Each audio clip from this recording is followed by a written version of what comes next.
આજે women's day પર એક વાત કહેવા માંગુ છું તમને કે અમને છે ને મરદ જાતને ખાલી કમાતા જ આવડે, બીજું કંઈ નહીં આવડે. પ્રેમ અને લાગણી શું છે ને એ આણે શીખવું. સમાજમાં આગળ વધવું છે, નામ કરવું છે અને તમે બૈરાને દબાઈને રાખીને બધું કરવું હોય તો તમારો કશે મેં નહીં આવે. અને છે ને લક્ષ્મી કહેવાય, એની ઇજ્જત કરવી પડે. બધું આપોઆપ તમારી પાસે આવી જાય. અને આ એ જ શક્તિ છે જે આપણા ઘરને સાચવી શકે, આપણા છોકરાઓને સાચવી શકે અને આપણા સમાજને પણ સાચવી શકે. Happy women's day. Thank you. જીવનમાં આગળ વધતા રહેજો. Thank you. અને અમને સપોર્ટ આવીને કરતા રહેજો. એ તો હંમેશા કરશું. લગન પહેલા ખબર જ છે કે આ શક્તિ શું છે. કુવાણાઓ ધ્યાન રાખજો કે આ બી શક્તિનું સ્વરૂપ છે.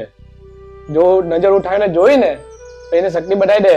અને આજે મેં દરેકને ખાલી એક જ વસ્તુ કહેવા માંગુ છું કે દરેક મા બાપ છે ને પોતાના છોકરાને સ્ત્રીનું સન્માન કેમ કરવું ને એ શીખવે અને પોતાની છોકરીને રાણી લક્ષ્મીબાઈ કેમ બનવું ને એ શીખવ્યું. બીજું મારે કઈ નથી કહેવું.